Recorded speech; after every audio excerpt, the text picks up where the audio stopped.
The following episode is explicit and is intended for mature audiences. Listener and viewer discretion is advised. Hey everybody, it's Nathaniel and Avila reporting from Dallas County.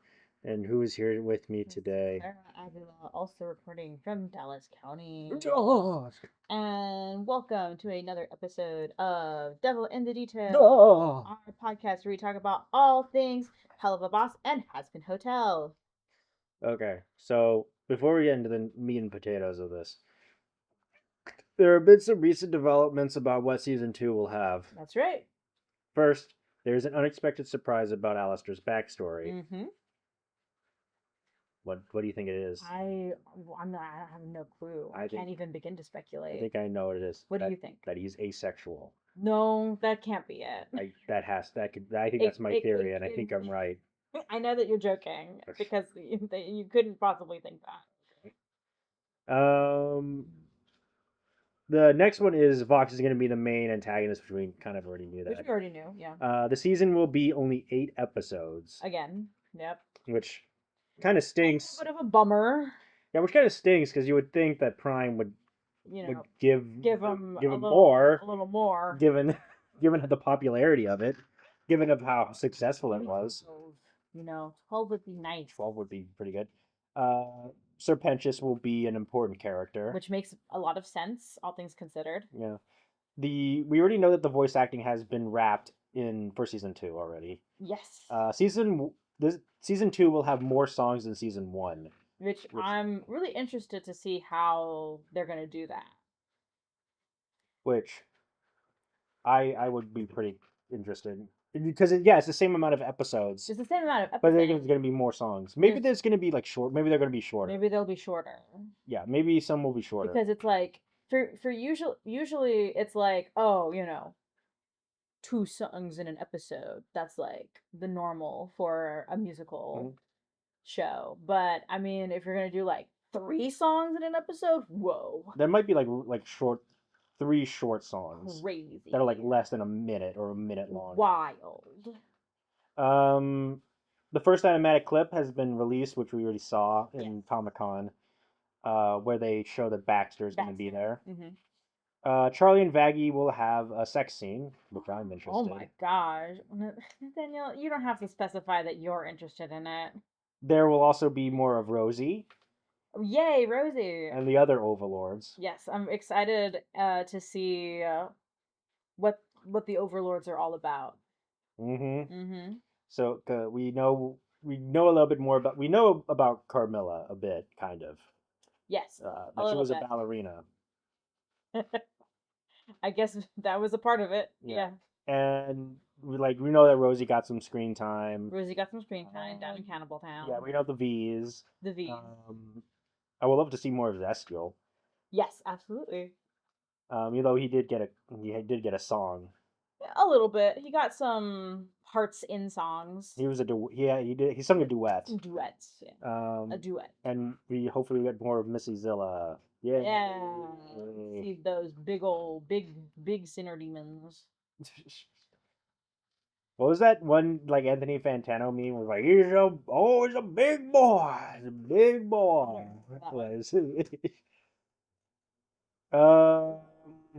What else? The season will be bigger and they'll have more action. Okay. So there will be a fun, sexy duet song with Charlie and Vaggie. Sexy duet song. And more time will be spent in heaven as compared to season 1, which makes sense because we'll probably be following Serpentius's thing. Journey. Now there's some theories about what happens with Serpentius once he arrives in heaven. Yes. Some people are of the mind that he is locked up. Mm-hmm. Other people are of the mind that Emily and Sarah let him do his thing. Hang out. Although I don't know. Yeah, we don't know. We'll find out. They could just probably let him roam heaven, and no one would know. There's really no way for any of the other winners to know that he was once, a sinner. Unless he tells them. Unless he tells them, yeah. even though they probably wouldn't believe him. They'd be like, "What the world are you talking about?" That's how they talk. Is that how Yeah, the that's winners how they talk? talk. Okay, somebody could talk like that. You don't know. You don't know that for sure. um, let me see what else. Alistair's story will be touched upon, but it won't be the main focus, which is a bit of a like a detour of what we originally thought. We thought that Alistair's backstory would be like the main driving factor, but Mm-hmm. now it looks like they kind of scaled back on that in the Mm-hmm. writing and just made it like just a minor thing. Okay.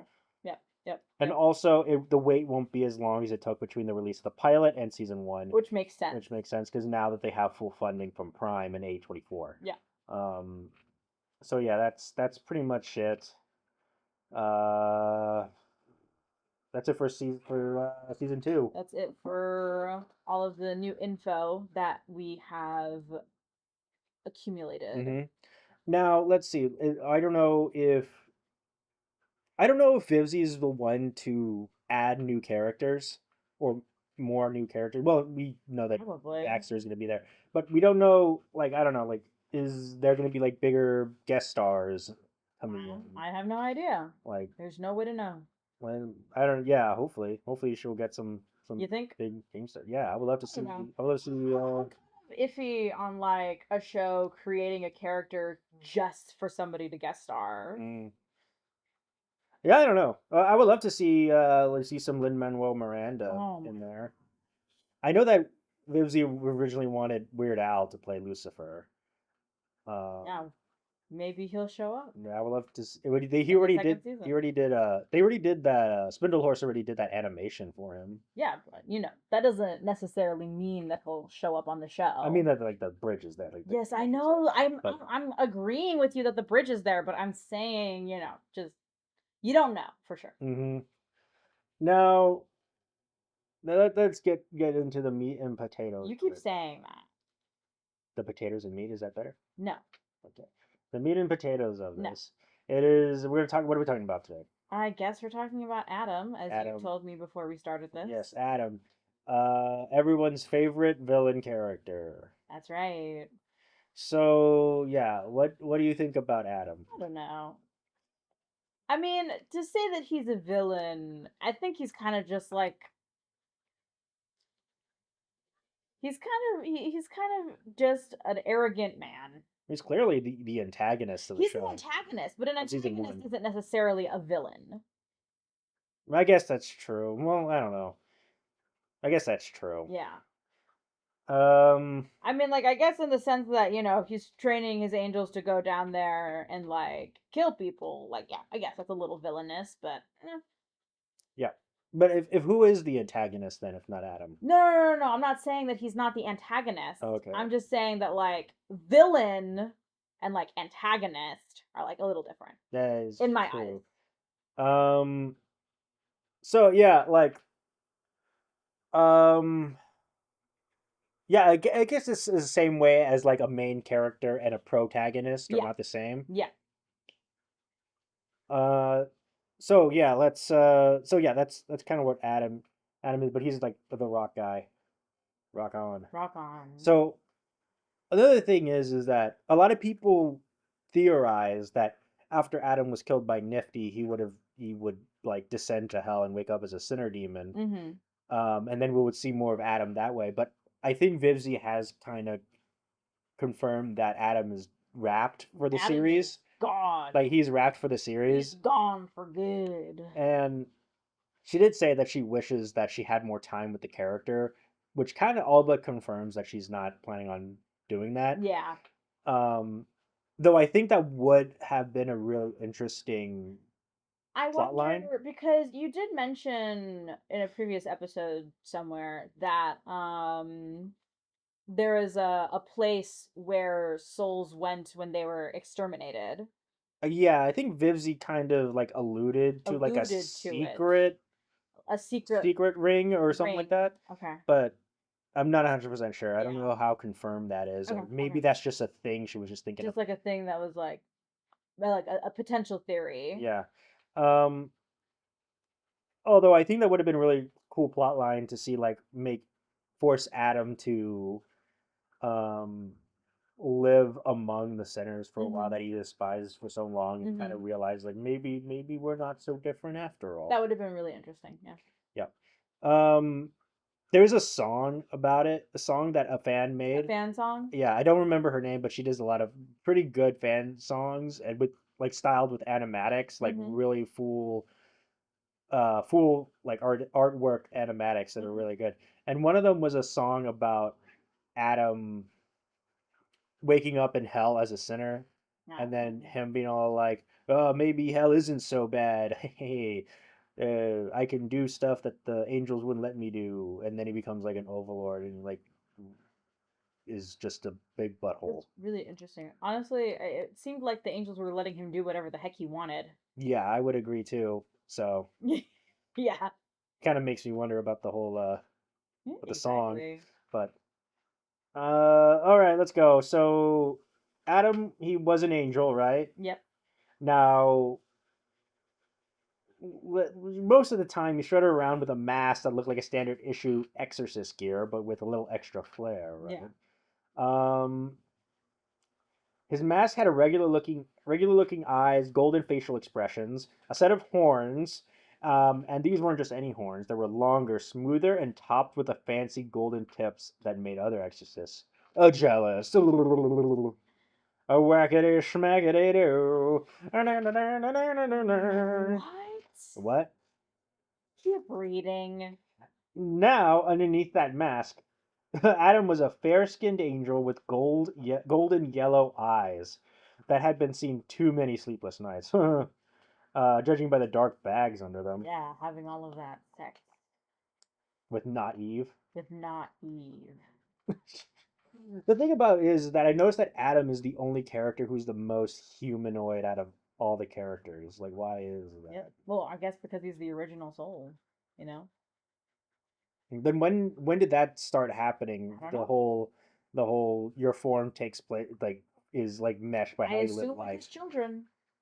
We haven't seen them yet. We haven't seen either Cain, Abel, or know. Seth yet. I know we haven't, but I'm saying I assume. I'm not saying that's, fact. Okay. Would you ever want to see Cain, Abel, or Seth? I don't know. There was this one comic A where fan comic? it was a fan comic. Uh-huh. It was more like a comic strip Ah. where Charlie and Adam were talking, and in the heaven embassy in that one scene in the first episode where Charlie brings up Cain and Abel, and then Adam starts crying. Wow. And then Luke is like, why did you bring up his two dead sons? Wow. Sounds invigorating. What is that? Invigorating. I don't know. It sounds interesting. So yeah, he has like a beard, stubble beard. Yeah. From Park Shadow. Yeah. And a messy cedar brown hair also. And the wings, they were huge, golden, and it screamed divine power. That's right. But unlike other angels, Adam's halo wasn't your standard issue off the rack kind, right? No. His was bright gold with two spikes pointing up and down, like some kind of celestial fashion statement. Yuck, yuck, yuck. Now the spikes were in the front just to show off, unlike the other angel Lute, whose spikes were stuck in the middle, joined by like a tiny dot. Now Adam's outfit was a smooth white golden cloak with a giant A plastered on the front. Adam. Yeah. Now his hands, although, were black and gold tipped spikes, and on the back of his collar, because salty is for mortals. Now in the show must go on, Lucifer. Subtlety is for morons. Yeah. In the show must go on, Lucifer throws some shade, claiming Adam had really let himself go, quote unquote, hinting that the angelic hero might have packed on a few pounds.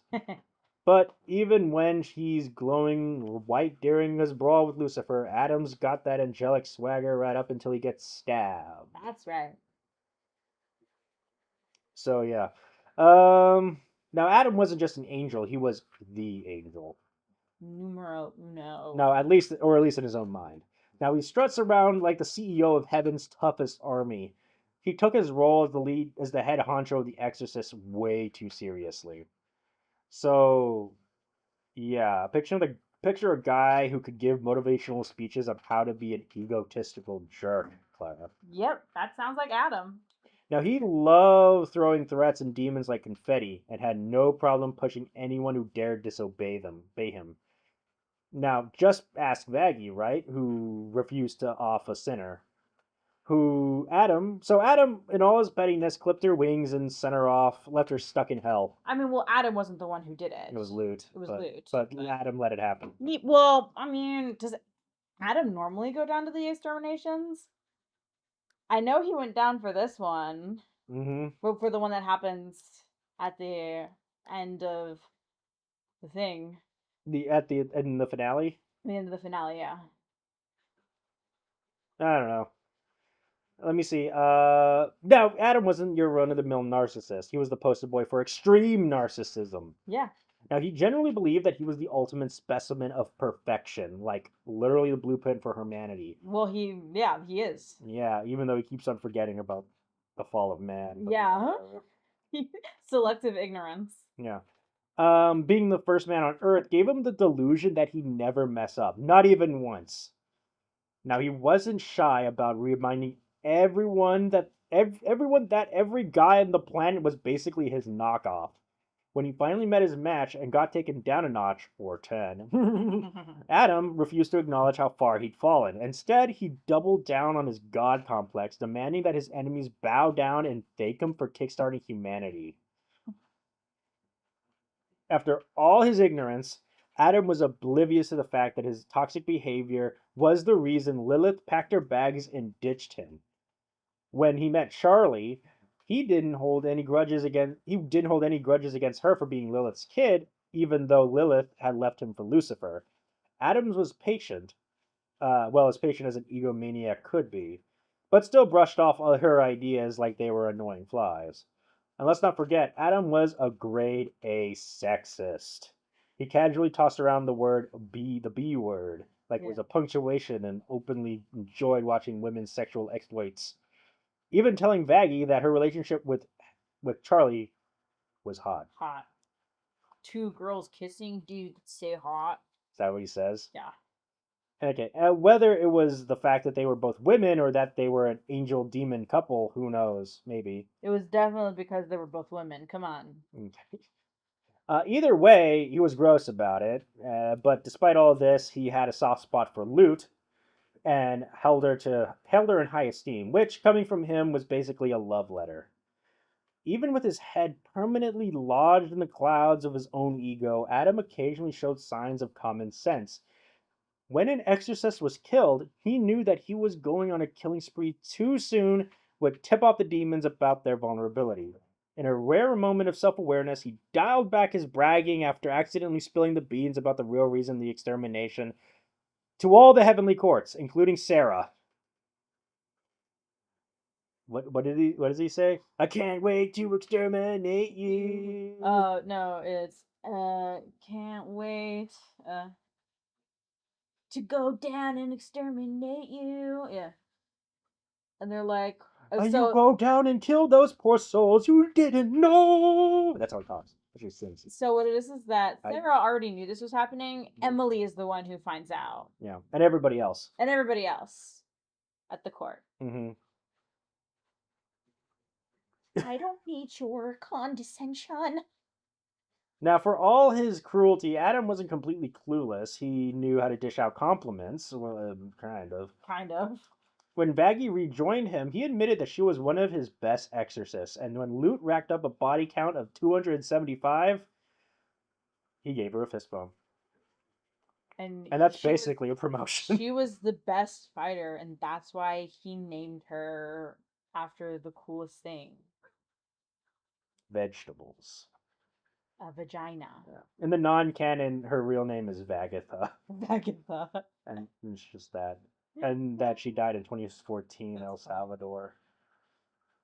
Because she killed her abusive dad and then killed herself in jail. Wow. But that's a different episode. That's a different story. Anyways. So yeah, even Adam knew that knew a good demon slayer when he saw one. He also gave Vaggie a backhanded compliment about being Charlie's partner, which is probably the nicest thing he's ever said to her, even if it was dripping with sarcasm. Mm. Oh, and Adam fancied himself a bit of a rock star. That's right. He bragged about being in a band, but had nothing but disdain for radio and stereos, dismissing them as relics of the past. So, yeah. Mm-mm-mm. Now, Adam didn't have any old wings, right? Now, these bad boys were like Ferrari of angelic appendages. With them, he could zip through the skies at breakneck speed. He could slip through the skies all over the You can place. slip and slide in the sky. Now, Adam's wings weren't just for show. They had a little party trick up their feathery sleeves. What was that? If you ever needed to jot down a quick note and maybe sign an autograph, because of course he'd assume people wanted one, he'd quickly pluck a feather and use it as a quill pen. Oh, nice.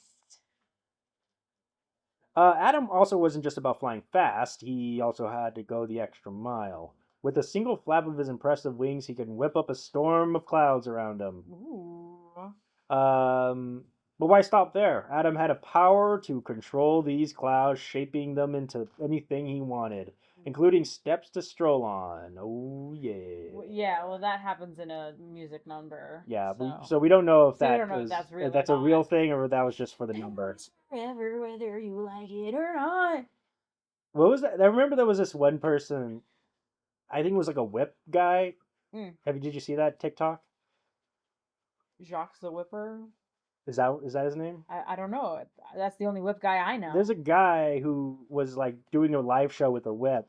I think that's him. Okay, and he asked like what songs. Yeah, so that was him. And one person said "Hell is Forever." Yeah. And I didn't watch the rest of it. Wow. Did he actually do it? I don't know. I don't remember all of the ones that I've seen of him. All I heard was the "Do Hell's Forever" by Hazbin Hotel, and then I scrolled. And then you scrolled. You didn't even wait to see. I didn't even see it. This is the attention span. This is what's happening to attention span these days, you guys. Yeah, I can't watch a movie without like Subway Surfers next to it. Yeah, I cannot watch like anything without ASMR slime videos at the bottom and Family Guy compilations. Just playing while I watch Subway Surfer. Subway Surfers and the actual movie. So yeah, he also had muscle to back up his massive ego. When he got peeved, he didn't just yell; he smashed stuff. Like that time he obliterated a light projector. What? Now leaving everyone around him to wonder if they could slowly applaud or back away slowly. And when there was a moment that when he shattered Alistair's barrier with a single punch. Whoa. But Adam's strength didn't stop there. He was powerful enough to physically overpower Charlie, even when she went full demon mode. Mm-hmm. For a moment, it looked like he had her beat, ready to land a punch on Lucifer himself. But then Charlie decided to stop playing around, tapped into more of that demonic power, and completely shut him down, leaving Adam dazed and confused. Because I think she did something that wasn't expected. Yeah, she like went Super Saiyan and she was like, yeah! The things is that I think the implication is that what Charlie did is something that's like new. Mm. You know? Perhaps the power of somebody with both angelic and demonic blood combined. Mm-hmm. Lilith wasn't a demon though. She was a human, right? She's a demon sinner. Oh, okay. She's a sinner demon. Yeah, but didn't Lucifer and Lilith get together when she was still alive? Which was like she was still a human. But we see her now and she is the sinner demon. Okay. So Adam might have a pretty cushy existence for millennia, completely untouched by pain, but when it finally did catch up to him, he handled it like a pro. Or at least someone who refuses to admit he's hurting. When Charlie stabbed him with her trident, he basically brushed it off, like getting impaled was just a minor inconvenience. Yeah. He did admit it hurt, but he quickly bounced back. Yeah. And then Lucifer decided to use Adam's face as a punching bag. Bah, bah, bah. But did Adam crumble? Of course not. He retailed it like it was no big deal. retaliated like it was no big deal because in Adam's mind, a little physical discomfort was nothing compared to the humiliation of someone daring to challenge him. So yeah. Now he wasn't also about brute strength or flashy wings. He also had a few tricks up his sleeve, right? Mm-hmm. Or should I say his divine toolbox? Whenever he needed something, whether it was his trusty guitar, an army of exorcist copies, or even a golden scroll to deliver some heavenly bad news, Adam could summon it out of thin air like it was his own personal supply closet, tucked away on the ether. Need to write something down in court? No problem. He'd just pen up a piece of golden paper and get down to scribbling. But Adam didn't just stop at summoning things, he had power to alter them too. Oh. In the middle of the night, he could take his already impressive axe guitar and make it even larger. Oh, yeah. Oh, yeah. It's like Adam was the ultimate multitasker. Am I right? Okay. Now, Adam wasn't just about flexing his muscles, showing off his divine toys. He also had the ability to open portals. Yes. Make him the ultimate celestial travel agent. Ha ha! Need to get to hell in a hurry? No problem. Adam could wake up a portal and transport himself and his exorcist army right into the fiery depths of their annual extermination festivities. It's like he had the VIP pass to hell. Only this one came with the power to bring an army for the ride. Yeah. And when someone needed to be shown the door, like Charlie and Baggy in Welcome to Heaven, Adam didn't waste time with arguments or debates. He just opened a portal, vanished them back to hell like Welcome he was. to Heaven. Yeah, the episode Welcome to Heaven. Oh, the episode. I was thinking of the song. Welcome to Heaven. Whoa. By Darren Criss. I love Darren Criss. Hopefully, we'll see more St. Peter. Darren Criss, St. Peter. I want more Darren Criss in season 2. Yes. As St. Peter. As St. Peter, yes. Okay. With Adam around, nobody. So whatever. Now, his strength was basically off the charts, making him one of the most formidable beings in the celestial hierarchy. We're back to formidable, you guys. We made it back to formidable. He's formidable. He is formidable. Adam was a force to be reckoned with, easily overpowering all but the most powerful demons. Need proof? Just like the way he handled both Alistair and Charlie. He took them on without even breaking a sweat, even when Charlie was in her full demon form. So... oh yeah, he was giving her the old slap, until Lucifer kind of came in and kind of beat him up pretty good. Yeah. Now, when he unleashed his holy light, Adam's holy light, that is, it wasn't just for show. One small blast was enough to vaporize Sir Pentious and his entire war machine, turning them into celestial dust. R.I.P. Sir Pentious. But he's alive. I know he's alive in heaven. But, man, when that happened, I was like, no! And if that wasn't impressive enough, he could slice through tall buildings like they were made of butter. With his finger blast. Yeah. But Adam's light show didn't stop there. He could channel his holy power through his guitar axe, transforming it into a weapon of pure energy. With a single swing, he could create a powerful blades of light that sliced through Alistair's cane like it was a twig, and even shattered demonic barriers with ease.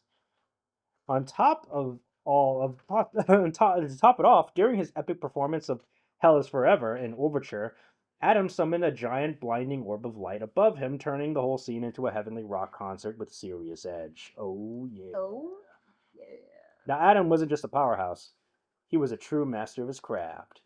Especially when it came to wielding his guitar axe, it wasn't just some gimmicky weapon. It was an extension of his divine prowess. In his hands, the guitar axe became a deadly instrument of destruction, capable of dishing out some serious damage. I love a guitar axe.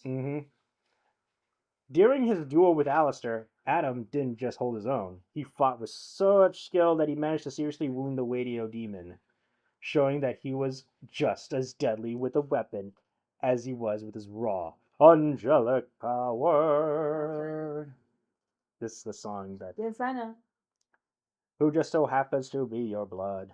Also be your blood. A birth parent to the dud. Adam wasn't just all power and ego, right? He basically had the chops to back up his position as the leader of the Exorcists. He didn't just sit back, bark orders from a safe distance. He was right there in the front lines, leading his army into battle with a hands-on approach. Yeah, because he was insulted By who? by Charlie. Oh. Yeah, so for all his bravado, Adam genuinely cared for his subordinates despite his tough exterior and ruthless tactics. He looked out for the exorcists under his command, showing that beneath that mountain of ego there was a leader who valued his team. So whether it was guiding them through the heat of battle or acknowledging their strength and accomplishments, Adam's care for his followers was a rare glimpse of the humanity in his otherwise imposing figure. So he's not that bad. Now Adam showcased his tactical acumen by strategically delaying the next extermination. He knew better than to rush things and risk prematurely revealing his plans, showing that he had keen sense of strategic timing. ... In The Show Must Go On, Adam's battle strategy was equally impressive. He didn't just charge in blindly, he focused on high threat targets like Alistair, recognizing him as the mastermind behind the hotel's barrier. By taking out key players himself, he helped even the odds for his exorcists, demonstrating that he wasn't just leading the charge, but was actively involved in tipping the scales to their favor. Whether it was a battle of a broader plan, Adam's sound and logical thinking made him a formidable leader in both in and out of combat. So there's that. So let's get into the Bible. Oh, So, Tabiblet. you want to talk about the Bible? Do I want to talk about the Bible? Well, we kind of have to because Adam is a biblical figure. Adam is a biblical figure. So let's talk about the book of Genesis in the Bible. All right. Let's get into it. Now, his name directly ties into the first man created by God in the book of Genesis, That's right. making him the direct ancestor of all humanity. His connection underlines his role as fundamental figure in both heaven and hell. Now, just as the biblical Adam named creatures, Adam's act of naming Vaggie mirrors his ancient role, adding a layer of historical reverence to his character. But Well, I assume naming all of the exorcists. Yeah, just like how he named the animals in Eden. That's right. If you read the Bible, which I'm sure you have. I did at one point I did read the Bible. Okay.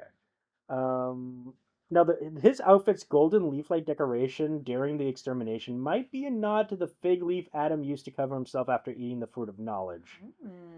And while Adam plays his guitar with his left hand, indicating he might be left-handed, his use of his right hand for writing in Welcome to Heaven suggests that he could be ambidextrous. Now, his decision to wear a mask at all times, even in public spaces in heaven, could reflect his desire to maintain a facade or his adherence to personal or symbolic code. Now, the unique design of his guitar, resembling a U-shaped harp connected to another harp, underscores his divine and artistic nature, blending music with celestial aesthetics. Now, Adam's statement about ribs being his favorite food references the biblical creation of Eve. From one of his ribs, adding to a personal touch to his lore. Now, it's unclear that this element is canon within the series, though. So, yeah. Now, Adam's character is woven with intriguing details and connections, right? Now, the silhouette in the pilot, reminiscent of Adam, but without a halo and with a pointed head, hints at a possible influence or presence within the Hazbin Hotel universe, even if he doesn't directly appear. Also, the Christian cross in Adam's robe parallels St. Peter's, reinforcing his angelic and authoritative nature within the series. That's right. Now, Adam's requirement about sticking it to the man might be a nod to Alex Brightman's role in School of Rock, the musical, where he performed a song called Stick It to the Man. Stickle to the man? Stick It to the Man. Stick it to the man. Yeah. This adds a layer of meta humor linking to Adam's character and his voice actor's past work. There's this one person in the fandom who made a figure of Alex Brightman's character playing Dewey in the School of Rock musical with the words "Stick It to the Man" on it, but he's playing Adam's guitar. Oh, that's pretty fun. And the artist is planning on giving it to Brightman at a convention. Well, I hope that goes well. I think that's awesome. I would love to get. Absolutely. I hope she sells more. I want one. So Vivzy Pop's comment about wishing there was more time with Adam and the possibility he won't be returning suggests that his storyline might have reached its conclusion again. So that's it. That's all we got. Yeah. And that's pretty much all we know about Adam in terms of the canon. Yeah. Now we're gonna go into the non-canon. Let's go, the non-canon. I Now, the look thing- forward to it every day. The thing about Adam doesn't have a non-canon. Oh my gosh. Well, when you cover your mouth like that, it's going to be hard Oh, for the sorry. microphone to pick it up. Sorry. The thing is that there's no There- non-canon version of Adam, Oh. except for like Adam was the guy who was in the garden, In the and garden. ate the thing, He and ate that's the it. apple. And it kind of ends with the Bible ends. Okay. Okay. But okay. in the non-canon, there is an Adam equivalent who I believe Vivzy originally was just had, but then she just changed it to Adam. I see. And that would be the character of Azrael. Azrael. Azrael, who is the angel of death in angelology, and who has since kind of became his own character in like the fanon, with his own fanon, established fanon character model. Yeah. And so we know that Azrael and Adam are two separate characters. characters. But in the non-canon, Azrael's pretty much Adam. It seems like that's the role of Adam within the non-canon. Right. So Azrael is the youngest of the Morningstar family and was the black sheep of the Celestial clan. Think of him as a cosmic rebel without a halo. When he was just 8 years old, he caught a front row seat to the war in heaven, but managed to survive thanks to some divine babysitters. Once the war ended, his family's new job was a never-ending to-do list of rebuilding heaven and honoring the dearly departed. As a result, Azrael's siblings were so caught up in celestial chores that they barely had time for family game nights. Aww. Isn't that sad? Aww. Undeterred by the chaos and crammed schedules, Azrael made valiant attempts to drag his busy siblings away from the responsibilities for some good old-fashioned fun. Sadly, his requests were met with a mix of "we're too busy" or "not now, Azrael." Left to his own devices, Azrael found himself using predicaments, like trying to play two-person games alone and dramatically failing. I know what that's like. Now, as his siblings played nurse and injured humans and dealt with the after effects of their mortality, Azrael developed a grudge against humanity. He has convinced that his family loved humans more than him, feeling his envy and irritation. Not good. Eventually, Azrael's older brother, Michael, the Archangel, decided he wanted to serve God directly rather than deal with heaven's day to day. So he handed over the reins of heaven's host to Azrael, who was left alone while his siblings joined their father, God, and wherever that is. Yeah. Azrael, now feeling like the awkward kid of the celestial party, was determined to prove his worth. Under Adina's guidance, you know who Adina is. Yeah, I know Adina. Adina. Yeah. Do you wear your Adidas shoes? Yeah. She's the creator of Adidas. Adina, the creator of Adina shoes. The Adidas creator. So he turned into a tyrant with a heart of coal, enforcing strict rules, scaring everyone into compliance, and becoming a master at banishing or brainwashing anyone who dared defy him. That's not good. His iron-fisted rule made heaven stricter than a librarian on a caffeine high. Oof. Souls were sent to hell for infractions as minor as a childhood mischief, leading to an overcrowded pride ring in hell. Azrael only allowed the most fanatical or sinless souls into heaven, turning it into a VIP club for the ultra-righteous. Oh boy. In a bold move, Azrael and Adina struck a deal with Lucifer to cull the overpopulated pride ring annually, with Lucifer begrudgingly agreeing out of spite. Azrael then launched the Exorcist Corps, a female-only angelic army to execute his orders and handle the annual purge. Females only. Yeah. So in the non-canon, it's Azrael's fault that hell is overpopulated. Yes. And it's really his fault that there's the purge and all that. There's the extermination. So he's really just trying to solve a problem that he started. That he created, yes. During this routine meeting, Azrael Oh my goodness. was initially uninterested in judging a certain winner by the name of Vaggie, but perked up when he heard she had killed her father. Admiring her killing prowess, he led her into heaven, only under the condition that he join his exorcists. She joined the Exorcist. Yes. And continued his crusade against Vaggie. I mean, not Vaggie. Continued his crusade against the demons. Now, Vaggie was subject to cruelty, particularly from another person named Lute. Oh. And was frequently demoted and taunted. Dang. You come in and you get demoted from just... You get demoted just for being there? You're the entry level from a position. It's like you come in entry level. She's like, demoted. You're Demoted. like, what I am now? What am I now then? I know. Then Vaggie dared to challenge the system by protecting a hellspawn or a sinner by attacking Lute. Azrael was furious.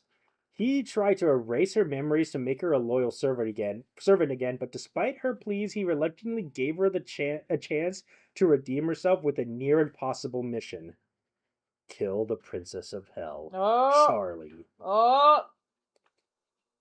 Vaggie accepted, though it was clear that she was in for a rough ride. As the mission dragged on with no results, Azrael's patience wore thin. He and Lute projected themselves into Vaggie's exorcist masks to confront her directly. Vaggie, now fed up with Azrael's tyranny, declared that she'd rather roast in hell than continue serving him.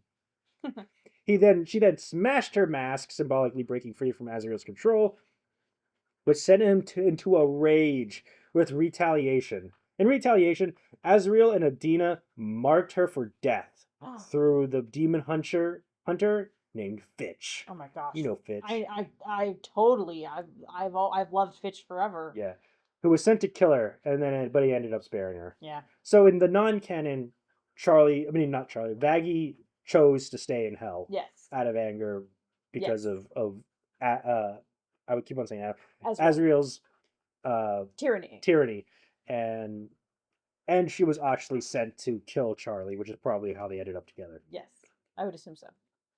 Now, years later, Azrael, Lute, and a team of exterminators visited the Hell Embassy to meet with Princess Charlie.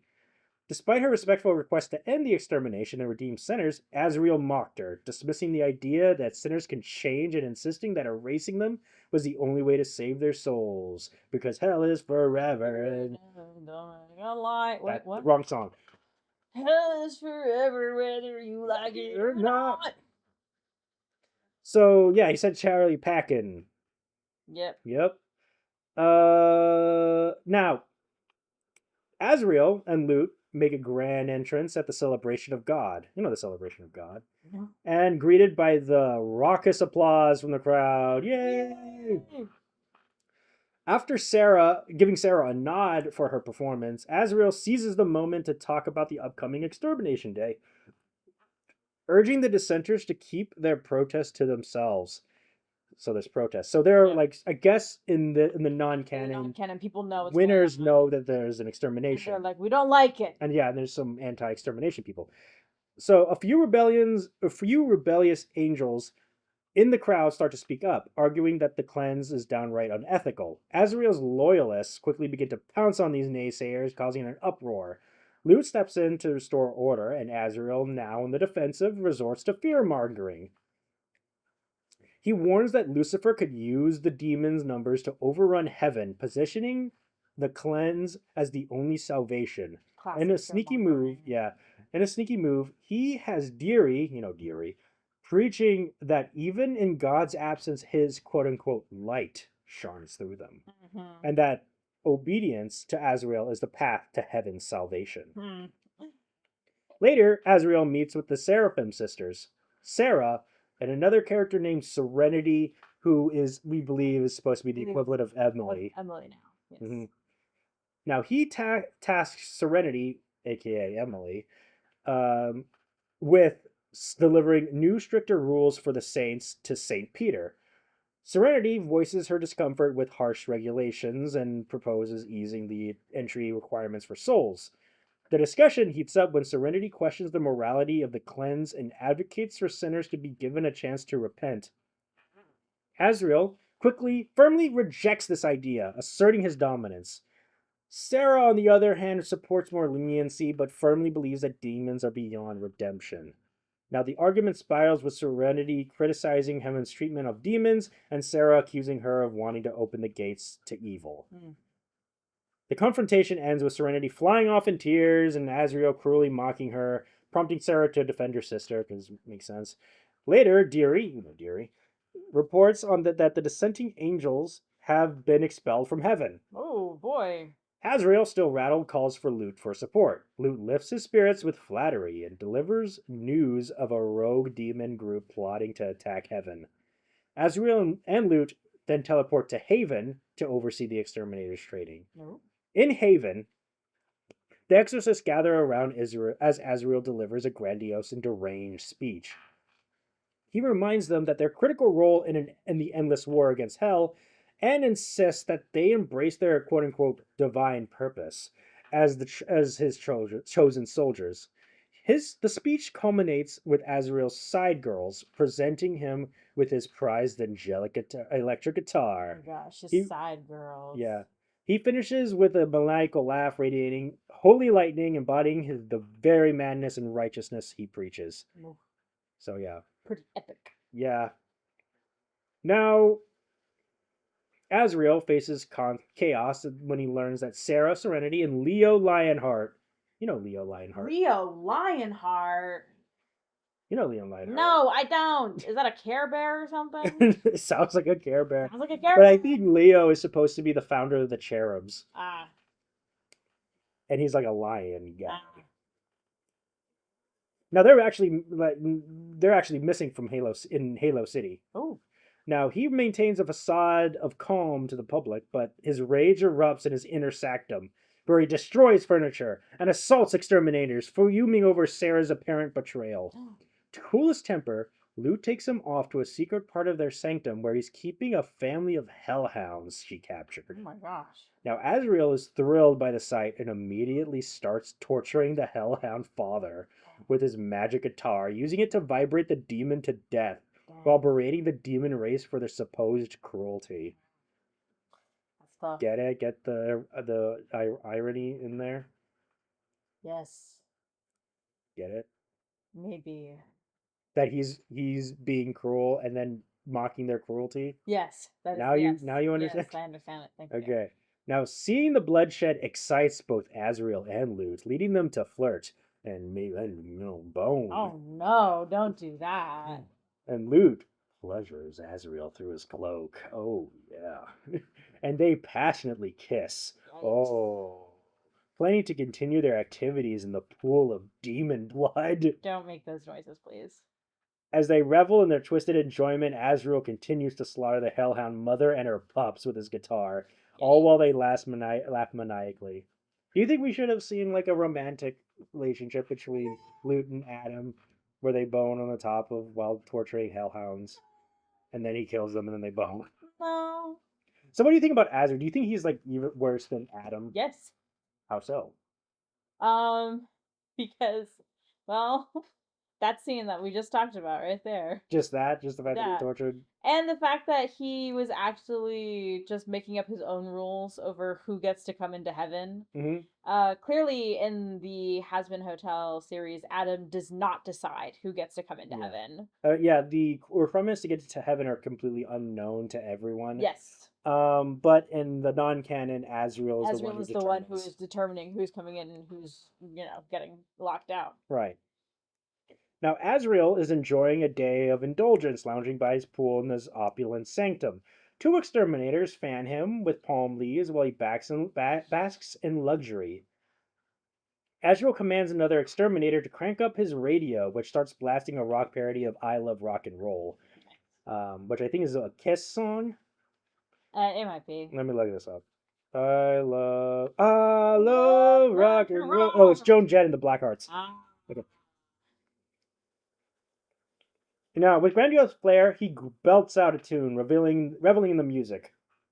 However, his performance is cut short by the sounds of his son, Azrael. Oh my gosh, Azrael's here. Yeah, crying from the disturbance. Irritated, Azrael demands another exterminator to deal with the noisy angel and finishes his impromptu concert with a dramatic flourish by smashing his guitar. Nice. What a great dad. So, Azrael and Lute are living it up, soaring through the pastel skies of heaven. Azrael is decked out in shades, rocking out with Lute on his back while they blast rock and roll tunes. Despite Lute's amusement, she nudges Azrael to get back to training the exorcist for the big extermination. Azrael begrudgingly agrees, but only because he needs to review auditions for his backup singers. Lute's irritation grows as Azrael's flippant attitude about the cleanse becomes apparent, and she insists he focus on the task at hand. Azrael, vexed, wonders why humans sin so much. Right? Why do they do it, man? I would never do that. I'd never do that. Lute explains that it's just the result of free will. Azrael proposes taking free will away altogether, which horrifies Lute. She argues that removing free will will reduce humans to mere slaves for angels. Azrael lists the benefits of such a plan, mostly self-serving, and Lute seems to reluctantly agree with his radical idea. Back in the sanctum, Azrael instructs Deary, you remember Deary, to summon saying that every single time. to summon the Speaker of God Oh. to discuss Serenity and Sarah. Now, as Lute disciplines a pair of exorcists who fail to handle Azrael, she reassures Azrael that his son will grow into a respectful exterminator, though Azrael remains skeptical. Yeah, he's just a baby. He's just a baby. You think that a baby can exterminate There's anything? no way a baby could become an exterminator. There's just no way. So when Azrael meets with the Speaker of God, he demands an immediate return of Sarah and Serenity who have gone AWOL. The Speaker suggests letting them complete their mission to find heaven's light, but Azrael insists that they return now. The Speaker questions how other archangels might view Azrael's handling of heaven, which only fuels Azrael's fury. He intimidates the Speaker into compliance. Still fuming from the meeting, Azrael's mood brightens when Lute surprising him with the Golden Arches Happy Meal. Isn't that nice? Nice. Which I guess is supposed to be like McDonald's. I guess so. The Azrael and the Archangel's grumpy demeanor melts into childish delight at the unexpected treat. Yeah. An hamburger, a McChicken nugget, a chicken McNuggets. And fries. Is this how he talks? Yeah, that's how he talks when he sees Golden Arches Happy Meal. Okay. Azrael, indulging in donuts, shows up at Haven's training center, where his quote-unquote oversight returns into lewd commentary on The Exorcist. Now, his fun is cut short when the Speaker of God informs him that Manco and Charlie's angels have been discovered in hell. You know, Manco and Charlie's angels. I totally have heard about that always. The Speaker sends a flock of Ophanim to retrieve the children and return them to heaven. Upon their arrival, the children are greeted by an enthusiastic group of cherubs who sing an extensive list of heaven's rules. Azrael, perched atop heaven's gate, makes a dramatic entrance performing a self-glorifying musical number about how he has perfected heaven by eliminating sinners and nonconformists.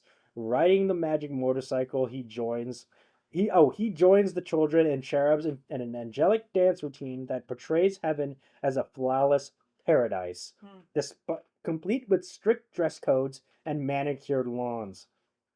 Despite the upbeat facade, Azrael and his entourage conveniently ignore the underlying issues of conformity and rigidity within heaven. Of course. Yeah. After the performance, Azrael poses for a photo shoot with Charlie's angels to boost his popularity, claiming credit for their rescue. With Lute by his side, Azrael tours the children around heaven, where Manco, while impressed by its beauty, laments being taken from Charlie without proper farewell. Azrael dismissed Manco's concerns, telling him to forget his time in hell. To add to Manco's distress, Azrael pretends to banish him to purgatory as punishment. When Manco becomes emotional, Azrael blames the hotel crew for his trauma and summons Ebony, who I think is another exorcist, to escort the children to their new homes, promising to show them more of heaven the next day.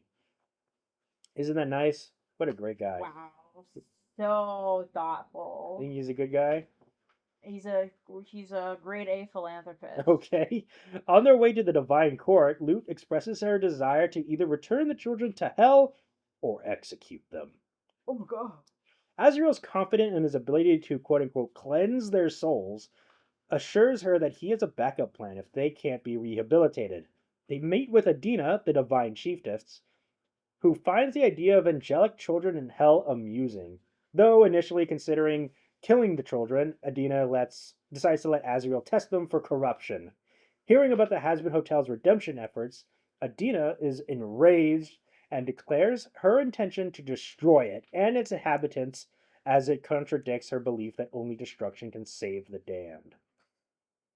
She performs a melodic song celebrating her ruthless deeds and the souls she has destroyed, which culminates a lengthy guitar solo by Azrael until Adina, unimpressed, asks him to stop. So we could see. So I like how that non-canon also has musical numbers. I know, right? That's so fun. Now, with just 5 days left before extermination, Azrael decides that the perfect time to throw a mini concert right outside the homes of Charlie's Angels, no less. His rock and roll wake-up call drags the sleepy kids out of bed just in time to watch the finale of his musical number. As if the early morning concert wasn't enough, Azrael has a bunch of cherubs shower the kids with gifts, though the gifts turned out to be nothing but his own merchandise, which I think is pretty cool. I think it's pretty cool. I would love an Azrael I wouldn't. bracelet. No, thank you. You don't like it? No. Because he's such a good guy? So later on, the children start mingling with the other young winners of heaven, who are all buzzing with curiosity about what hell was like.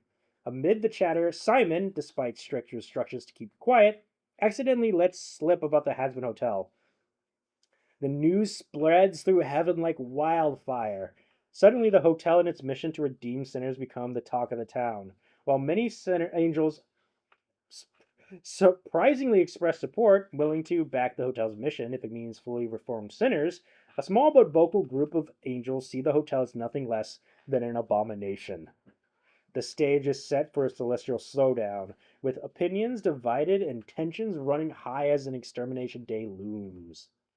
Are you ready for Extermination Day? I'm ready for Extermination Day. So 2 days before the extermination, Azrael continues his charm offensive, desperately trying to win over Charlie's Angels. He takes the kids on a grand tour of heaven, bragging about his daily life and how he can do whatever he wants because heaven is such a paradise that really needs protecting. Yeah. So, clearly fishing for admiration, Azrael boasts that heaven is perfect because of him. Sure. Joined by Lute, Azrael gives the children an exclusive look at Haven, the training grounds for the exterminators. He proudly shows off the guitar he uses to control the exorcists via their masks, demonstrating his power over them. Then he takes the children to his inner sanctum to display his grotesque collection, a monument of demon corpses, and a wall of mementos featuring photos of Azrael posing triumphantly with the bodies of slain demons. Because that wasn't to show children. Yeah. The children are horrified. Makes sense. Realizing the full extent of the exterminations and how heaven has allowed such brutality to continue. Amelia, disturbed, questions why this is happening, knowing from her time in hell that not all demons deserve such a fate. Azrael dismisses her concerns, leaving her a heretic, asserting that all demons are the work of Satan, which is a different guy than Lucifer, and must be eradicated. Just then, Azrael hears the rare sound of civil unrest in heaven and leaves with Luke to investigate, and the center of Halo City. A group of angels is singing in support of the Hazbin Hotel and the acceptance of reformed souls. What do you think that song sounds like, Danielle? Hazbin Hotel, we love it. Go, Hazbin Hotel, reform those sinners. Hooray! That's a great song. I like how it doesn't rhyme. Thank you. Now Azrael arrives, doubles down on his belief that darn souls are beyond redemption and must be eliminated before they can threaten all that is good. And this only angers the pro-redemption angels who argue that salvation is always possible. The heated exchange between the two factions escalates into a full-blown commotion, a rare sight in the usually serene heaven. Azrael begins to realize that Charlie's angels might be causing more problems than they're worth. Back in the sanctum, Azrael vents his frustrations complaining about the state of heaven while the children, still deeply disturbed by everything they've seen, remain silent and shaken. Sensing the drop in the mood, Azrael shifts his gears to explain his quote-unquote tragic backstory. Are you ready to hear Azrael's tragic backstory? I'm ready. So he recounts how, despite an idyllic upbringing, his siblings began to ignore him after the war in heaven, too busy helping mortals and survivors to pay attention to him. Azrael becomes emotional, lamenting how he was left alone, unappreciated, and unloved. Lutz steps in to comfort him as the children exchange awkward glances, increasingly uncomfortable with the situation. Now, Azrael goes on to reveal his twisted plan to strip humans of their free will, thereby preventing them from sinning and earning the adoration of angel kind as a hero. This revelation only deepens the children's unease as they realize just how far gone Azrael is. Heartbroken by the state of heaven and the revelation that Archangel might have been allowed to persist for so long, Manco finally speaks up, Clara. Oh my gosh. Finally. Finally, At long last. Manco speaks up. Manco speaks up. He tells Azrael that they want to return to the hotel, since heaven is no longer the place they once loved. Hiding his anger and disappointment, Azrael agrees to send them back, but with a spiteful twist. He opens the portal, claiming them to send them back to hell, but instead drops them in the greed ring, far from safety of the hotel, and into a place filled with danger. The 8 children are left lost and in grave peril, realizing that Azrael's paradise, quote unquote, was never what it seemed. So what do you think, Clara? I mean, it's correct. I did what correct? That doesn't make any sense. That heaven isn't the same anymore. Yeah, I was talking about Azrael sending the Charlie's angels to the greed ring. To the greed ring? It sounds like something he'd do. On the eve of Extermination Day, Azrael's full command mode, orchestrating the final preparations for the annual culling. He got his female exorcist polishing his horns, ironing his extermination outfit, making sure his favorite guitar remains untouched. Because nothing says ready for massacre like a perfectly pressed suit with shiny horns. Oh, yeah. But his meticulous routine is suddenly disrupted when Lute, visibly agitated, bursts in with bad news. Ebony has gone AWOL, Clara. Oh my gosh, no! Ebony! I could never have expected it! Azrael dramatically orders Lute to join him in the Exorcist mobile. However, he quickly realizes that such a vehicle doesn't actually exist and collapse to the floor in exaggerated despair. Right, Clara? Despair. Yeah. Yep. Because he wanted Lute to join him in the Exorcist mobile. Yeah. But then you realized he didn't exist. That he didn't exist. Yeah. The other exorcists rush to his aid while Luke takes control of the situation, instructing the team to find Azrael and Exorcist mobile. After a moment of... I'm so sorry. What? It's such a ridiculous... Like, he's like there, and he's like, we have to get inside the Exorcist mobile. Luke's like, that doesn't exist. He's like, no! No, how could this be? Okay. How could this be that there's no Exorcist mobile? And then Luke's like, what are you idiots doing? Go get him an Exorcist mobile! Is that how he talks? Yeah. She talks? Yeah.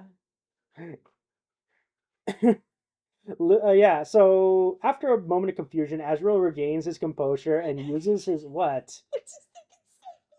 He gets so worked up over this stupid thing. About this thing that doesn't exist? This thing that doesn't exist. Just like. You think we should see the Exorcist mobile in season 2? No. You don't want to see the Exorcist mobile? The Exorcist mobile, but it's just so funny.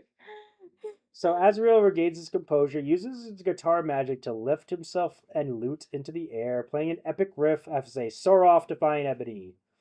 They arrive at an unspecified military location where Azrael begins assembling a ridiculous murder board, complete with outlandish and completely unrealistic theories about where Ebony could have gone. Of course. Lute, ever the voice of reason, quickly deduces that Ebony left to save Charlie's angels. Oh. Azrael and Lute both agree that Ebony is now lost to hell and must be exterminated. Without missing a beat, Azrael orders the exorcist to kill Charlie's angels on Extermination Day, blaming the children for corrupting Ebony. Oh boy. One brave exorcist dares to question Azrael's harsh order, suggesting a more lenient approach since the children are still young and could be rehabilitated. Azrael responds with biting sarcasm, dismissing the exorcist's suggestion as laughable. He mocks the idea of making peace with anyone who sympathizes with demons, going as far as to act out a ridiculous scenario of flying through the air, doing jazz hands, and proclaiming quote-unquote friendship with these individuals as in an over-the-top theatrical fashion. Suddenly, switching gears, he cuts the mockery short and sternly tells the exorcist to get back to their assigned duties, making it clear that there's no room for sympathy on Extermination Day. Oh yeah. The night before the big day, Azrael is deeply engrossed in rehearsing with the exorcists, fixated on perfecting their backup singing and dancing for the upcoming carnage. Of course. His initial enthusiasm quickly turns into frustration as he berates them for their lackluster performance. Determined to ensure their precision, he resorts to mind control, amplifying the tension in the room. In the midst of his intense moment, the speaker of God arrives with urgent news. When Azrael inquires about the whereabouts of the Seraphim sisters, the speaker informs him that they are engaged in diplomatic talks with Charlie. Oh boy. There you go. Azrael reacts with fury, demanding that the speaker send the Ophanim to drag the sisters back to heaven. And the speaker, torn between defying Azrael and concern for the sisters' safety, ultimately decides to comply with Azrael's orders.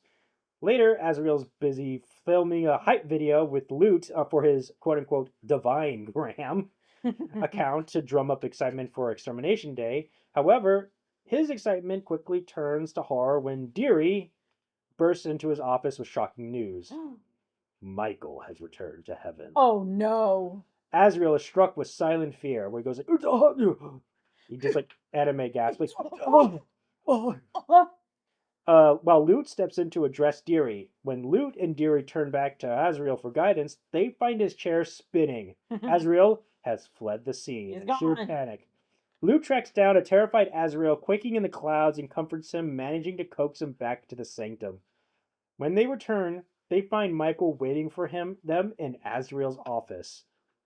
The usually boastful Azrael is visibly terrified of his older brother, who greets him warmly and congratulates both of him and Lute on the birth of Azrael, even offering celestial wine as an apology for missing the christening. Lute, however, isn't swayed by Michael's cordial demeanor. She steps in between the brothers, demanding to know why Michael has returned to heaven instead of staying with the other siblings. Michael, unfazed by her aggression, playfully flirts and teases Lute, showing no fear with her at all.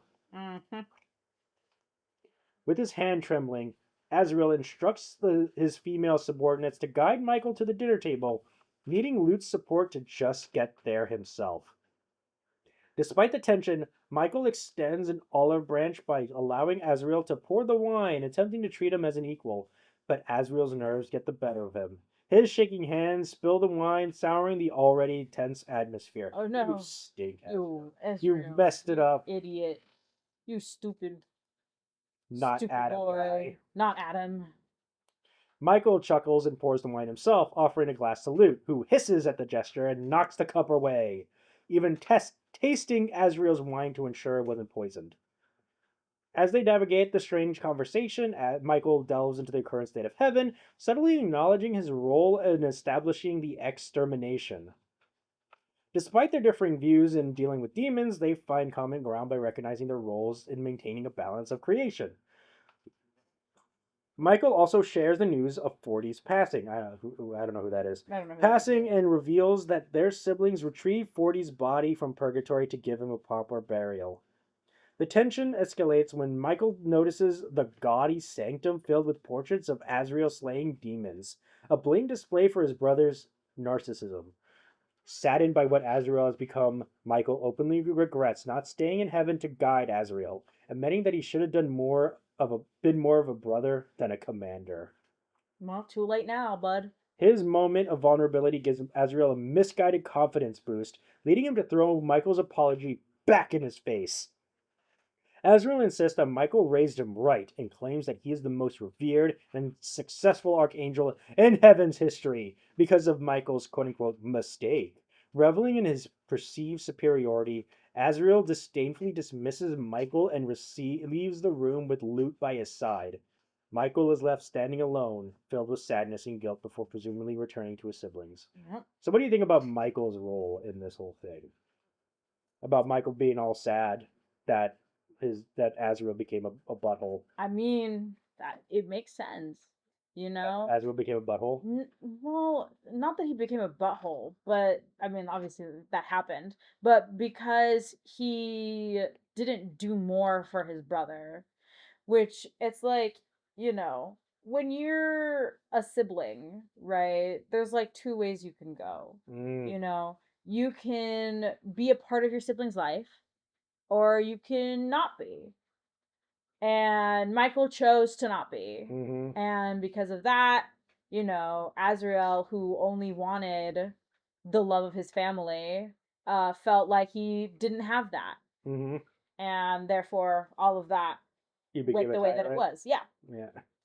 So as the clock tower in hell strikes, signaling the beginning of Extermination Day, Azrael stands before millions of armed exterminators, asking them if they're ready to rock. Let's go! Lute is the only one who enthusiastically reaffirms him.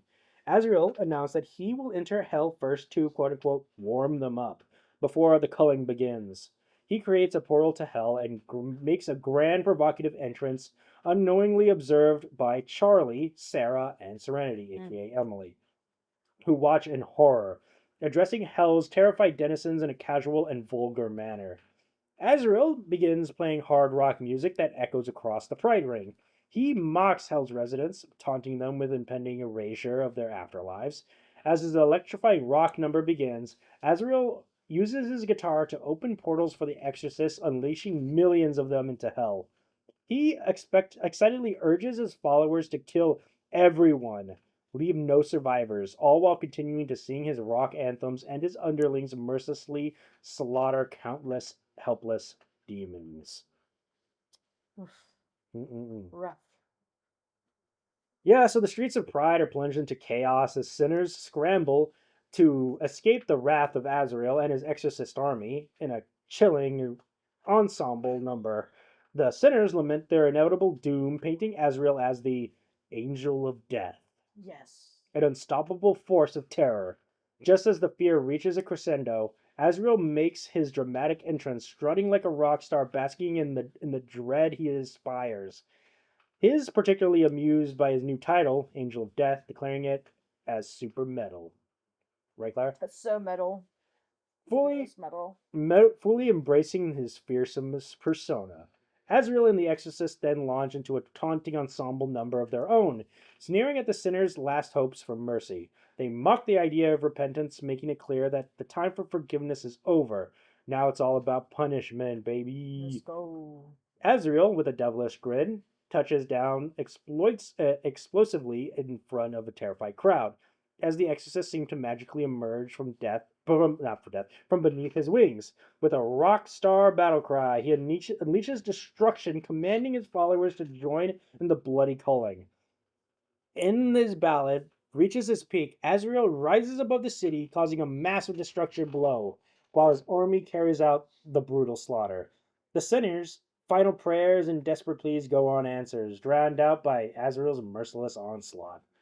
Amidst the carnage, Azrael takes a moment to indulge in his ghastly vanity, having one of his side chicks snap selfies of him flipping off demon corpses.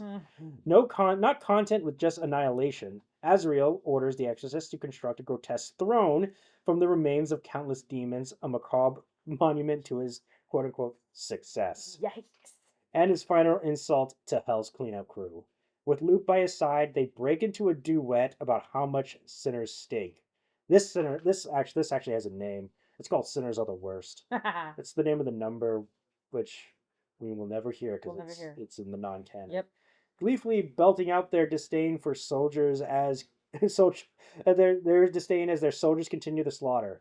As the culling rages on like a twisted celebration, Azrael's attention is suddenly caught by the sight of the IMP. Oh my gosh, IMP, immediate murder Oh professionals. yeah. Barreling down the streets in their van, desperately trying to reach their headquarters.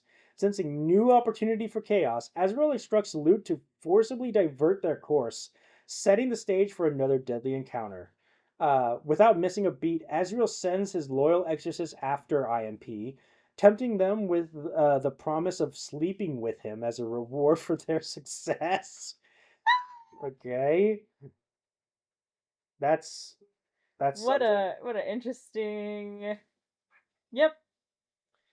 All right. So anyway, so the chaos and pride continues as Azrael and his entourage rock the night away during a brutal massacre. Amid the carnage, Azrael takes a brief respite to announce a special song he's written for Lute. Aww. He passionately performs this rock ballad, and Luke gazes at him from below, captivated by his affection. The song, which stretches on longer than expected, eventually transforms into a duet when Luke joins him in the sky. Their voices blend in a passionate performance that culminates in a dramatic kiss, with Azrael's side girls forming a heart around them, Aww. pierced by an angelic spear, a fittingly over the top display for the twisted couple. Do you think we should see Luke with Adam? We should have seen that. It's too late now. No! We can't see more. When the song is over, Azrael quickly shifts back into command mode, ordering the exorcists to quit slacking off and resume their mission. However, the slaughter is interrupted when Charlie, along with her loyal companion Baggy, confronts them. Taken aback by the sudden pause in their onslaught, Azrael demands to know what's going on. Lute steps forward to inform him that Charlie and Baggy are responsible for the disruption. Azrael's initial response quickly turns into excitement as he refers to them as quote unquote hot lesbians. Yeah, yeah. Eagerly anticipating some entertainment. Charlie, however, remains focused and pleads with Azrael to stop the annual slaughter of Hell's denizens. Azrael, mocking her by calling her Chody Foster, which, come on, that's kind of funny. Wow. I mean, that is kind of funny. Wow. Keep going. Delivers a scornful retort, blaming Charlie's angels for the recent leniency in heaven towards her hotel. When Charlie asks for the growing angelic report for the hotel means anything. Wait, what was it? When Charlie asks if the growing angelic support for the hotel means anything to him, Azrael arrogantly declares that it simply means that he has more angels to expel from heaven. As the exorcists rally around Azrael, Charlie finds support from a diverse collection of allies. Sarah, Serenity, aka Emily, Leo Lionheart, you remember him. I remember him. Ebony. Let's go, Ebony. The hotel crew, clad in anti-exorcist armor. The classic crew. Sock and Buskin, you know them. Oh, they're classic characters. Rosie, who with the cannibal army, and Lux, aka the Holy Spirit. Whoa! I can't believe we got the Holy Spirit in on this. Yep. Azrael, baffled by the solidarity among Charlie's supporters, while Lute sees at what she sees as Ebony's betrayal, Sarah coldly asserts that the extermination must end, pointing out that it stems from Azrael's prejudiced hatred rather than any virtuous intent. So in this one, Sarah seems to be more against the exorcism. Sarah's against the exorcisms here, it looks like. Yeah. Azrael dismissed Sarah's words, summoning the Speaker of God to assist him. Reluctantly, the Speaker orders the Ophanim to capture Sarah and chase Serenity. Meanwhile, Azrael unleashes the exorcists upon Charlie and her allies, igniting a full-fledged war. The battle between the exorcists and Charlie's allies intensifies. Hell's forces, including the Hellhound Resistance and the imps from the Gluttony Ring, rallied by IMP to join the fight. Charlie, overwhelmed by the scale of conflict, laments that this was never what she wanted. Vaggie reassures her, urging her to find a way to make things right. Together, Charlie and Serenity try to contain the chaos and minimize casualties. Right, Clara? Yes. Serenity and Leo embark on a mission to rescue Sarah, soaring off into the fray. Oh. Initially, Azrael and his forces dominate the battlefield, with Azrael himself remaining airborne, singing and goofing off while his troops take the hits. He unleashes devastating blasts of holy energies with his guitar, decimating Hell's army without a care for collateral damage, including his own soldiers. Of course. However, the tide turns when the arrival of Carmilla Carmine and her soldiers, armed with angelic weapons. Right. They begin systematically cutting down the Exorcist, providing crucial support to Charlie and her allies. Amidst the chaos, Ebony and Vaggie realize that Azrael is using the Exorcists as shields, sacrificing them to protect himself. This revelation leaves Ebony distraught as she considers the Exorcists her sisters and can't stand by while they're slaughtered. Vaggie tries to comfort her, explaining that confronting Azrael is the only way to stop the madness. But Ebony refuses to accept the grim reality, passionately declaring her determination to save her comrades. With Manco at her side, Ebony plunges into the battlefield, determined to turn the tide. Oh boy. As Ebony navigates through the chaos, she encounters an exorcist ready to kill her. Manco steps in, using his powers to protect Ebony and give her a chance to reach the exorcist. Meanwhile, Azrael continues his rampage, carving his name into the battlefield with energy blasts from his guitar, completely detached from the carnage unfolding below. When Ebony reaches the exorcist, they immediately brand her a traitor and move to attack. She pleads with them to listen, but Luke strikes her down with the frickin' slap, vowing a slow death for her perceived betrayal. Manco and Charlie intervene, defending Ebony and giving her a chance to speak. As Azrael descends to chastise the exorcist for hesitating in a battle, Ebony passionately addresses him as her quote-unquote sisters. Oh, she addresses them as her sisters, urging them to realize their self-worth beyond being Azrael's pawns. Her words begin to resonate with the exorcist, causing them to lower their weapons and question their loyalty. Uh-oh. In a desperate attempt to regain control, Azrael sarcastically offers a free tampon to any exorcist who kills Ebony. Oh, God. When this fails, because obviously, Of course it does. he resorts to using his guitar to mind control the exorcists, forcing them to continue fighting against their will. However, Ebony is spared from the mind control due to her unique mask, which she crafted herself. Ooh, nice. As Lute and the mind-controlled exorcist close in on Ebony and Vaggie, Manco shouts that Azrael's guitar is controlling them, prompting everyone to try and destroy it. Serpentius is coming in. Let's go, Serpentius! With Baxter, also, make a valiant attempt to annihilate the guitar with their mech suit death blasts. But Azrael retaliates, destroying the mech suit in one hit and nearly killing them. Ugh. Enraged, Azrael turns his fury on Manco, but Charlie steps in, confronting Azrael with fiery determination. Armed with his guitar, Azrael arrogantly challenges Charlie's resolve, but to his surprise, Charlie refuses to fight back, instead trying to reach through him, showing that not all demons are evil. Azrael, consumed by bitterness, lashes out at Charlie, mocking her dreams and convictions. He belittles her as a quote-unquote stupid girl with an even stupider dream, maintaining that demons exist only to destroy all that is sacred. As the battle rages on, Charlie grows fed up and starts insulting Azrael, mocking his misogyny and his abandonment issues. Enraged, Azrael unleashes a powerful scream that sends shockwaves through Pentagram City, splitting it into 4 pieces and leaving Charlie unconscious. Meanwhile, the battle between Lute and Vaggie takes a turn when Cherry Bomb comes in. Let's go, Cherry Bomb! Helping Vaggie and Ebony by freeing exorcists from Azrael's control. The tide shifts further when the Seraphim sisters and Leo Lionheart return from heaven, freed by the Speaker of God. Just as Azrael prepares to kill the unconscious Charlie, Vaggie shields her with her body. Azrael smirks, ready to kill them both, but Serenity intercepts the attack with a holy shield, redirecting the energy back at him. Oh. Azrael narrowly blocks the counterattack, but it pushes him back in the air. Desperate, Lute urges Azrael to retreat to heaven, but he refuses, fixated on destroying the Hazbin Hotel. He dive bombs towards the hotel, intending to destroy it with his guitar. But Rue's protective shield activates just in time, dissolving the guitar's head and shattering Azrael's control over the exorcists.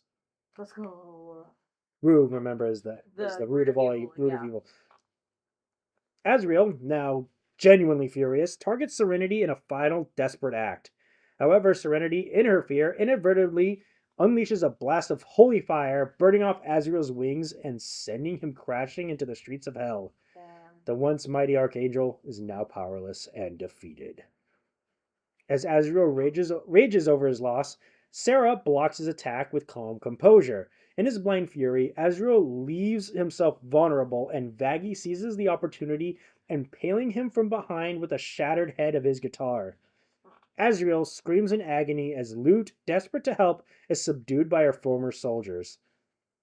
Lux then approaches Azrael, extracting his holy essence and transferring it into themselves, stripping Azrael of his powers. Wow.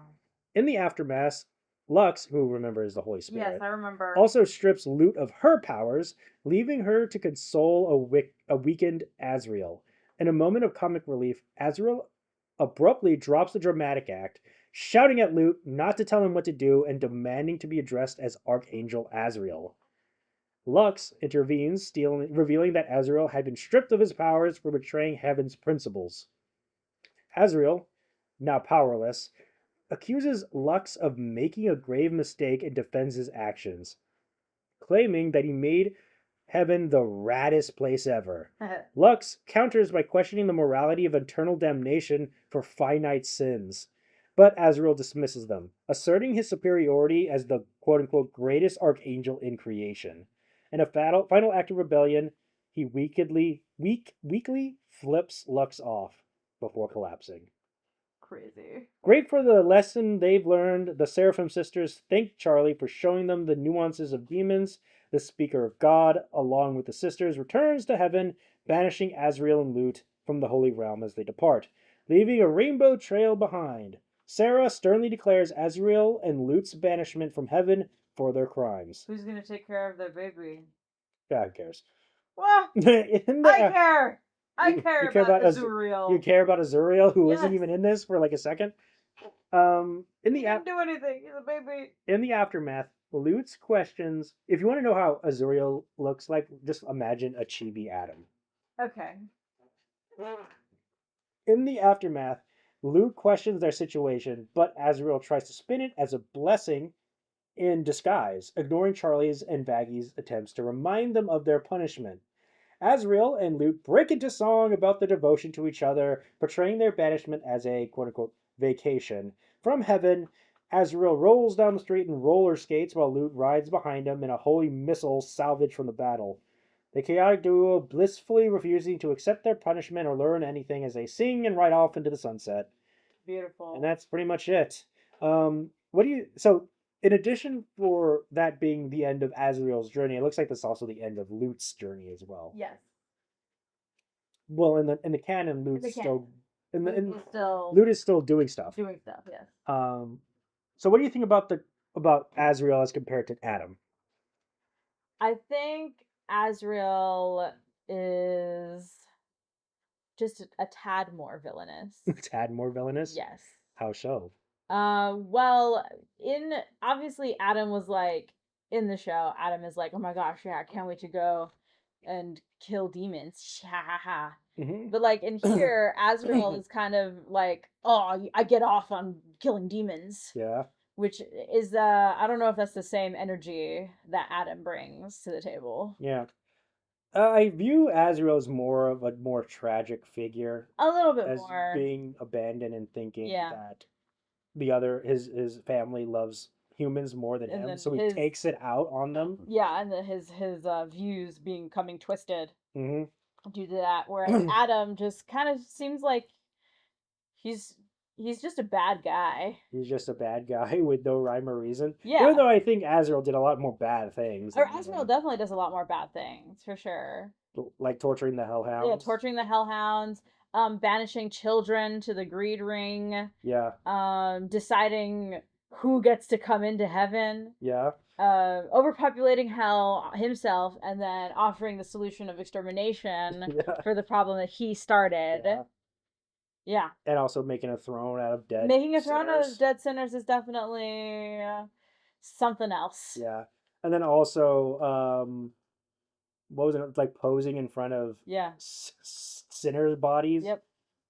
So, you know. There is a list of what Azrael's Like crimes. no criteria Oh, his criteria to get into to heaven. get into heaven. There is a list Okay. of what that is. Let's go through that Yeah. quickly. Yeah, this will be the last thing. Okay. Let's see. I'm pretty sure I can find it. What do you think about Ebony? Should we see Ebony? I think it'd be interesting to see more of the other exterminator angels, and see them potentially, questioning what they're doing and why they're doing it. Yeah, because I'm pretty sure the good thing is that Adam is Luke takes over Adam's position as the head of the Exorcist. Is generally what a lot of people believe is going to happen. It's probably is going to happen. Okay, so we also got like characters like Ebony and Deary, and is there any other characters? People. I don't think so. No. Who I don't know if we're going to see in the upcoming seasons, but. And then also in the non-canon, Sarah and Serenity, aka Emily, seem to be, specifically Sarah, seems to be more against. They clearly didn't Exorcist. have. Sarah clearly didn't have the. She didn't play a part in the extermination becoming a thing. Mm-hmm. As opposed to in the canon, she was the one who gave the okay for it to happen. Right, and also, we also got characters like Leo, which I don't know if we'll ever see. If she'll bring that. Adina, I doubt we're going to see that. Yeah, and also Lux. Do you think we'll see Lux? I am not sure. I don't think they'll do Lux. I don't think so. I think I think Vivzy will, if she decides to not include God or Jesus in the Hazbin Hotel universe. I highly doubt she'll do Lux. It doesn't really make sense. I found the rules. So the one is using God's name or Azrael's name in vain. Oh. Murder. Also bad. Makes sense. Murder. Not attending church. Okay. Hell. Swearing. Hell. Which makes sense because he swears a lot. He swears a lot. Azrael swears a lot. Disobeying Azrael's or God's commands. Yep. Hell. Hell. Listening to non-Christian rock music. Which he does. Yeah. Not being a conservative Christian. Okay. Hell. Watch or read pornography. Hell. Right. Being gay. Hell. Oh, wow. Smoking, drugs, drinking. Hell, hell, hell. Whoa. I'm not. This is Azrael saying. Yeah, I know. Leave the toilet seat up. Hell. Abortion. Hell. Not buying Azrael's albums. Hell. Refuse to forget to say a prayer before dinner or bed. Hell. Stealing. Hell. Playing T or M-rated video games. Hell. Being a saint and disrespecting your superior heavenborn. Hell. Being a woman and thinking outside of what men tell you. What? Hell. Illegally downloading movies. Of hell. course. Divorce. Hell. Thinking sinful thoughts. Hell. Sympathizing with hellborn. Hell. Oh, boy. And that's it. Wow. What a list. Definitely more expansive than the list Adam came up with in the show. Yeah. For you, I'm going to check what happens to Azrael. He was a bad dad. Bonding over visits. I don't know. Nothing happens. Well, who cares? He just goes off into the distance with Loot, and they go off and they enjoy their time in hell. Yeah, and I don't know what happened to Azrael. I guess he's somebody else's problem. Oh yeah, right, Azrael. I guess he's Azrael, someone else's problem now. I don't know. Maybe Michael adopts him or something. Yeah. And so yeah, that's pretty much it of Adam / Azrael. Azrael. Do you think it was a good idea that Vivzy decided to adjust the character of Azrael to be Adam? I think so. I think it was interesting. Because this way it shows that this is more like, obviously Adam, yes, is a winner. He's an angel, but he's also just a man, Mm-hmm. right? And he is, he's prideful, he's lustful, he's envious, greedy, he's all of the things. He's slothful. Sloth, I guess, is in there too. He's gluttonous. Yeah, gluttonous. Because he's eating those wrathful. Ribs. He's wrathful. Is that all of them? Did we miss one? Yeah, that's all of them. He's all of the things that are sort of like the worst parts of humanity, Mm-hmm. right? And I think that's really interesting to have all of that in the one character who is supposed to be, the standard, quote unquote, for humanity. Mm-hmm. So I think that was a good decision. Well, Adam clearly has a god complex. Yeah, clearly he does. The first human, right? Everyone came from me. Yeah, even though like the non-canon wrapping up of the character seems to be a lot more expansive, A lot more expansive, climactic, as opposed to the anticlimactic end of Adam. Yeah. Where Nifty just stabs him out of nowhere, and that's that. Yeah, I mean that's it. That's the end of it. So yeah, that's Adam and Azrael. Very interesting. I think. Do you think we should see Azrael in the upcoming seasons? I don't think so. I don't think it's necessary because Adam already took over that role. Yeah. Why would we need another person who's exactly like that? No, I mean, like, I don't know. I don't know how the new fanon version of Azrael acts like. The one that like not the one that looks like the let me look this up really quick. Okay. Azrael. He's typing stuff in. Yeah. Like this guy Azrael. Oh, that guy Azrael. Is that the fanon? That's the fanon version of him. That's a pretty cool design though. Yeah. That's the fanon version. Here's another one with the scythe. There's another one. Ooh. Unless he's gonna be changed drastically, I don't think that the character is necessary. Yeah. And if you're wondering what Azrael's design looks like in the non-canon, it's exactly like Adam's. Exactly like Adam's. It's a 1-to-1 Adam's. Okay. Well then, yeah. So it's not necessary. You don't want to see Azrael, but like the new fanon version. Not really. Then again, I don't have as much attachment to these non-canon characters as some people might. Okay. All right, well, I've been Nathaniel Avila. And I've been Clara Avila, and this has been The Devil in the Detail. Thank you guys so much for listening. Compliment my dabbing. He is dabbing right now, and I have to tell you, it's really bad. It's really good. Bye. Thank you for listening to a Vision podcast, home of Wacky Talkies, The Kingdom, Evil Exists, and many more.